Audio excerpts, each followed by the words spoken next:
AITA for being too loud for my roommates. Advice needed. Okay, first, I know the title makes me sound like everyone's inconsiderate jackass of a roommate, but it's a weird situation. I, 25F, recently moved from Colorado back to my home state of Texas.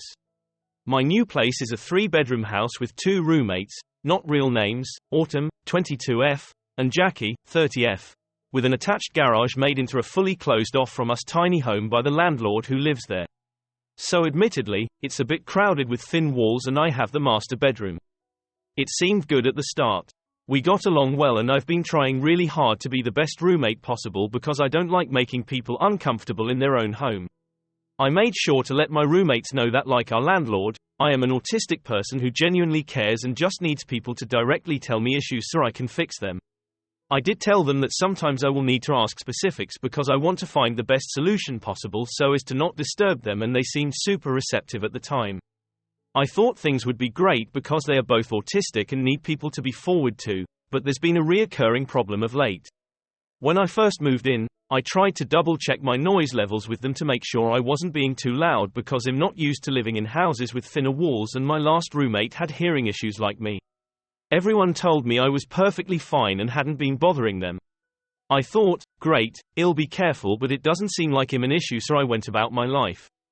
I try to be quiet with it, but I do mutter and mumble to myself in my bedroom when I'm doing things because it's easier for me to organize my plans if I think out loud. Admittedly, sometimes I laugh at shows and try to muffle it or softly sing while working on art projects. I try to keep it to a minimum and only do it outside of quiet hours because I'm trying to be respectful of their lives. I did notice, however, Autumn was suddenly acting weird to me after a week and was almost never home the first month I lived here.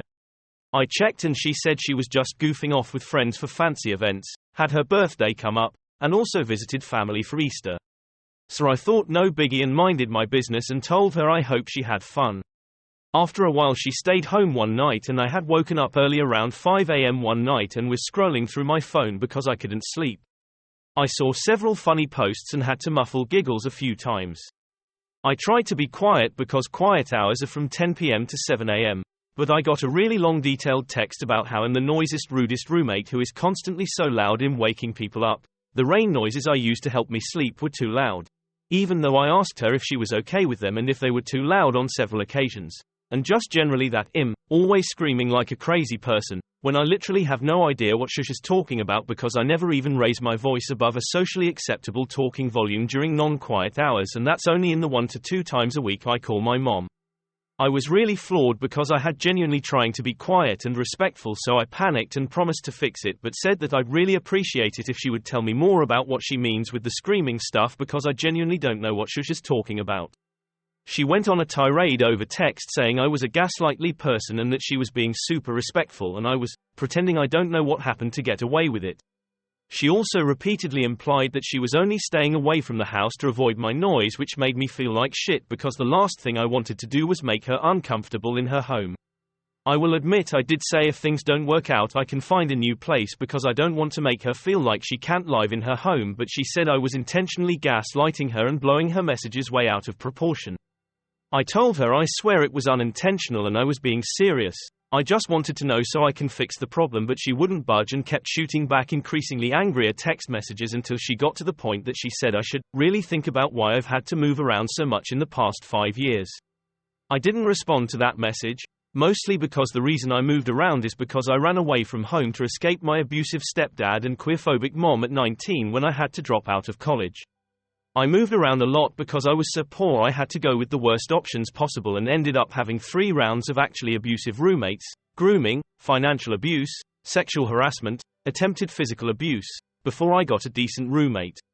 I moved out of the place with the decent roommate here because Colorado was getting too expensive and my mom wanted me to live closer when we reconnected after her divorce. So all that considered, the text really pissed me off even though I know she didn't know. Thankfully, our roommate Jackie was pissed when she woke up and saw the texts. When I left for work, Jackie sat her down and had a civil conversation about how what happened was messed up and she didn't have a right to talk to people in the house that way, and how she was mad because I had clearly been tiptoeing around them in our house since Autumn started acting weird. Autumn never apologized directly, but she did back down and promised that she would actually tell people when something's wrong, and if she felt uncomfortable telling me, she'd talk to Jackie so Jackie could talk to me.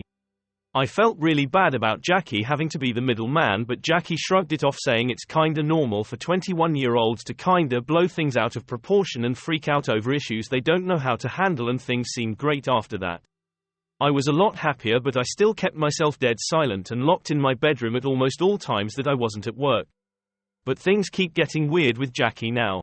It started small with her sleeping in the living room a lot due to acid reflux. I'm not sure what about that means she needs to sleep in the living room, but who am I to judge? The problem is, Shush is a super light sleeper and she works in a restaurant as a server with a late shift, so she never wakes up until at least 11 a.m. When she sleeps in her room there's absolutely no issue and she says she can't hear me, but when she sleeps in the living room she hears everything. I was fine with being quiet when that happens, but it's happening almost every night now and I really need to use the kitchen in the morning around 9 to 10. I get home super late so I can't cook before work. As of the past week, Shush has been clearly annoyed with me at almost all times and telling me I need to be quieter when I'm trying to be as quiet as possible, making food and coffee in the mornings. This is well after quiet hours, I might add. I have no idea how to deal with this right now because I'm only used to super shitty roommates and they are great people when stuff like this isn't happening. I have 7 months left in my lease and I'd like to stay because I love my job and I finally have a landlord that isn't queerphobic. But I'm starting to think I'm just a horrible roommate and I need to live alone, which I cannot afford. Also, I'd like to add, they are some of the loudest roommates I've ever had, but hopefully it's just the walls. Any advice would be grateful, but I'd also like to know if I'm being an asshole about this.